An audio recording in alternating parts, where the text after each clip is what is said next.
if I start gardening in 2025, I do this. You know, there's something truly special about stepping outside in the morning, feeling the sun on your face, and tending to a little patch of earth.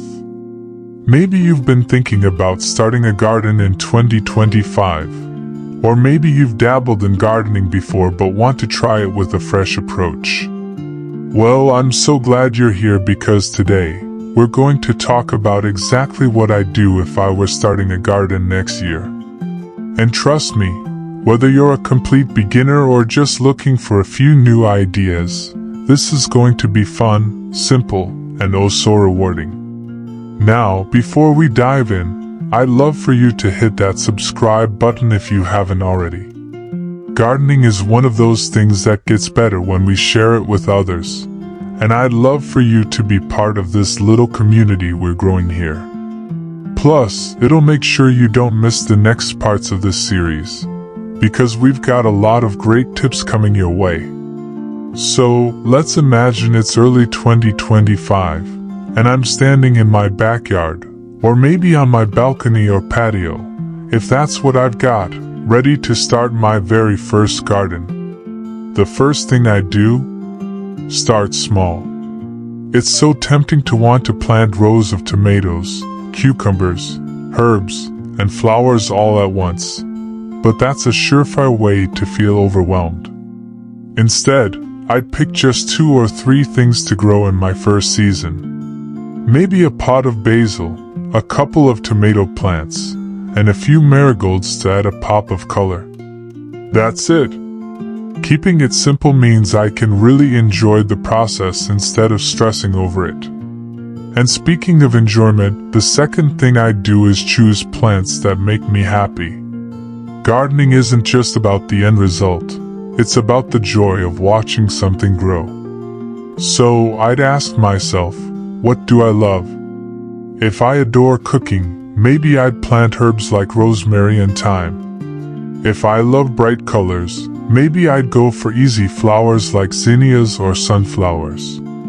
There's no right or wrong here, just what brings a smile to your face.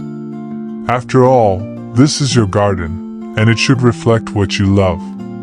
Now, here's something I wish someone had told me when I first started. Location matters more than you think. If I'm planting in the ground, I'd take a few days to watch how the sun moves across my yard.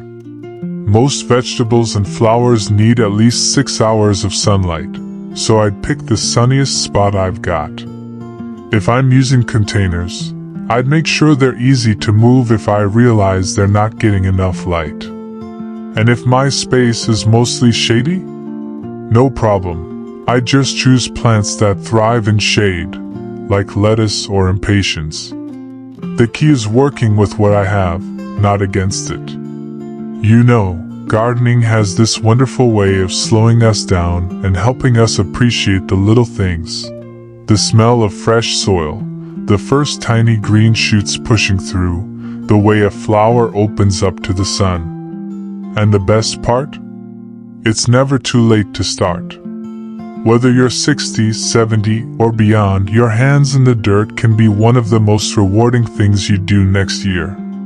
So, let's keep this conversation going. In the next part, we'll talk about the tools that make gardening easier, without breaking the bank, and how to set yourself up for success from the very beginning. Trust me, you won't want to miss it. There's something almost magical about holding a seed in your hand, knowing that with a little care, it'll grow into something alive and thriving. If you're just joining us, we're talking about what I'd do if I were starting a garden in 2025, keeping it simple, joyful, and perfectly suited to my space. Now, let's keep that momentum going because today, we're getting into the how of gardening, the tools, the soil, and the little tricks that make all the difference.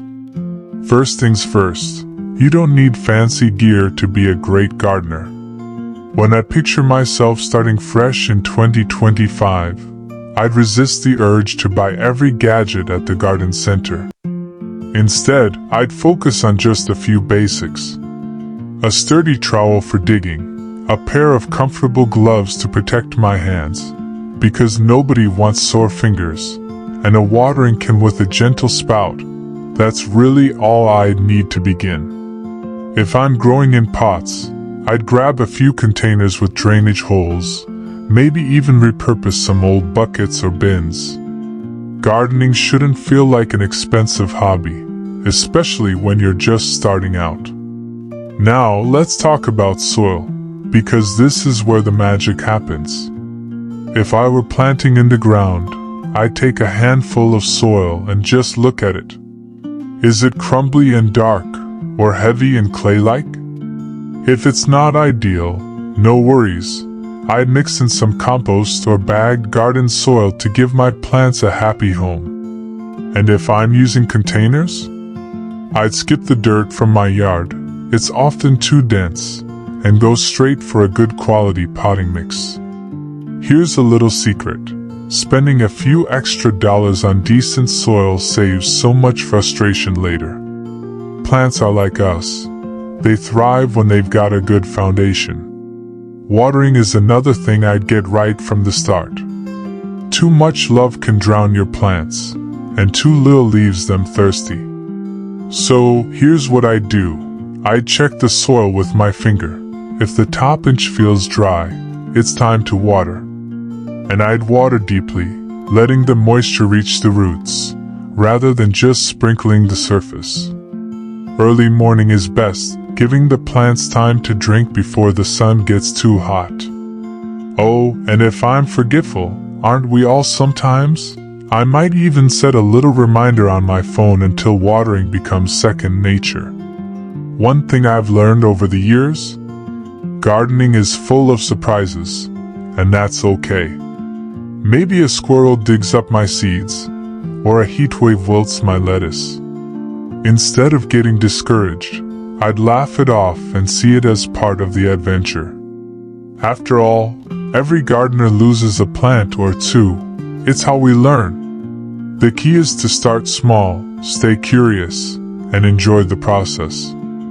And you know what's wonderful? Gardening isn't just about plants, it's about us. The gentle exercise, the fresh air, the satisfaction of growing something with our own hands. It's good for the body and the soul. Whether you're planting a windowsill herb garden or a backyard veggie patch, you're giving yourself a gift that keeps growing. In the next part, we'll talk about the fun stuff, choosing seeds, easy plants for beginners, and how to keep your garden thriving without overcomplicating things. You know, one of the most exciting moments in gardening is standing in front of those seed racks at the store, or flipping through a catalog, and imagining all the possibilities. Tomatoes that taste like sunshine, herbs that make your kitchen smell incredible, flowers that attract butterflies right to your doorstep. If you're just joining us, we've been talking about how I'd start a garden in 2025, keeping it simple, stress-free, and full of joy. Today, we're getting to the really fun part, choosing what to grow and how to keep it thriving without turning it into a second job. Now, if I were starting fresh next year, I'd pick plants that practically grow themselves. Some varieties are just more forgiving for beginners, and let's be honest, even experienced gardeners appreciate plants that don't need constant babysitting. For vegetables, I'd go with cherry tomatoes. They're prolific and sweet, bush beans, no trellis needed, and leafy greens like spinach or kale, which grow fast and can even handle a little shade.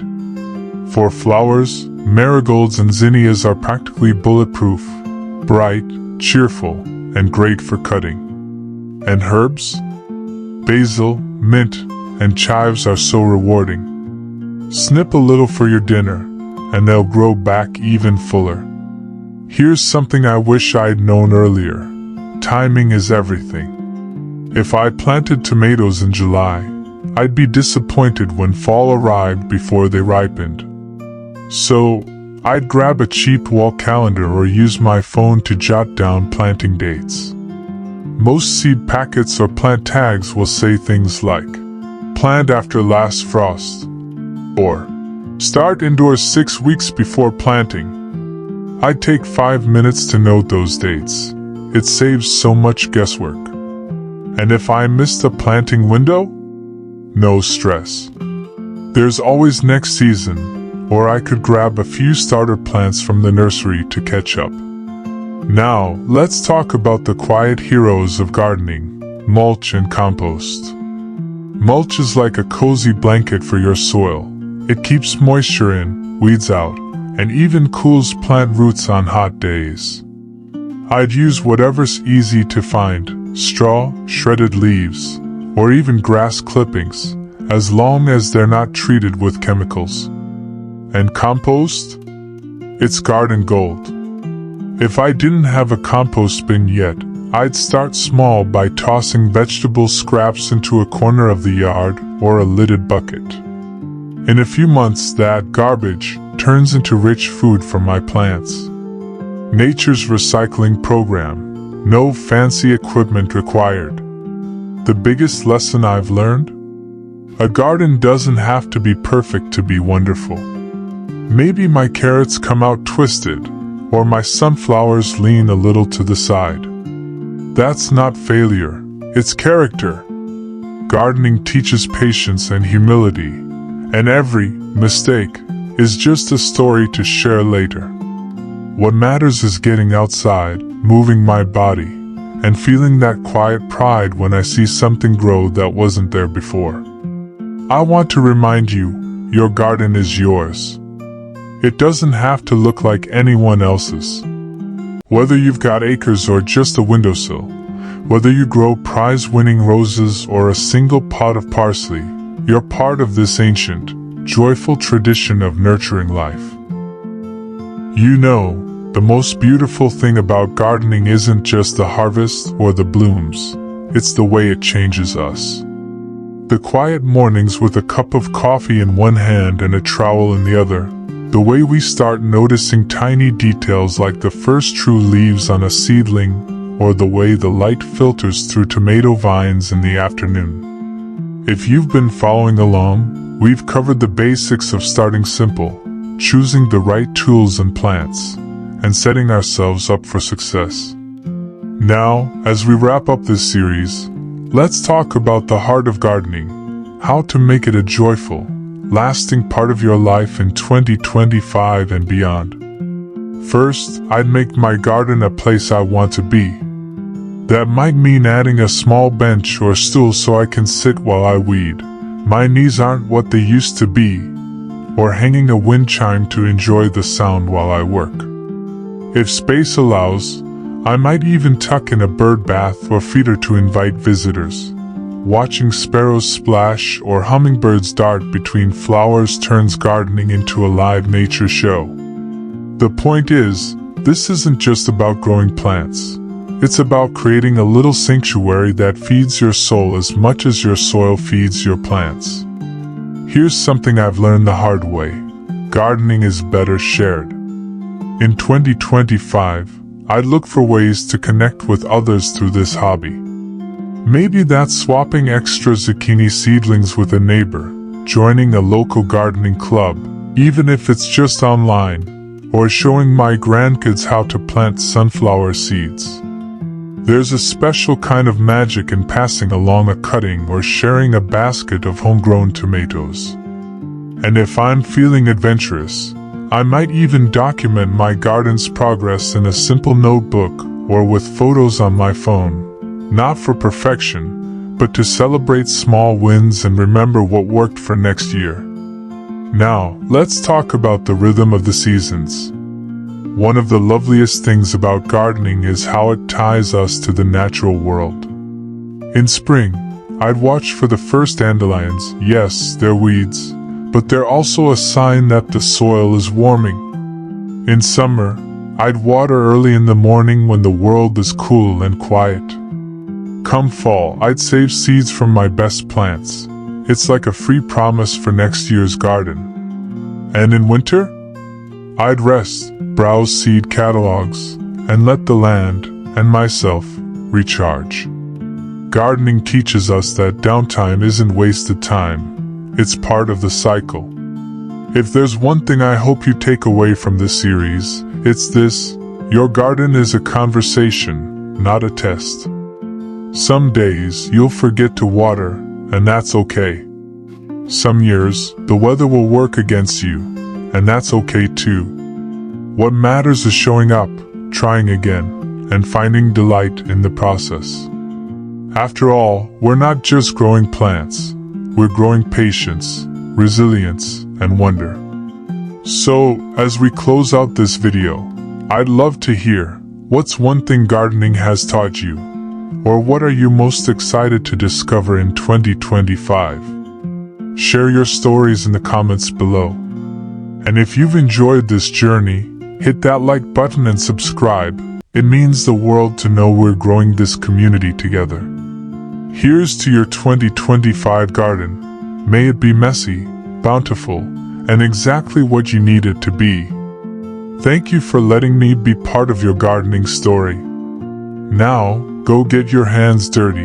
Your adventure is just beginning. Seedling. If you started your gardening journey, please click the next video titled 5 Proven Strategies to Increase Your Garden Harvest in 2025.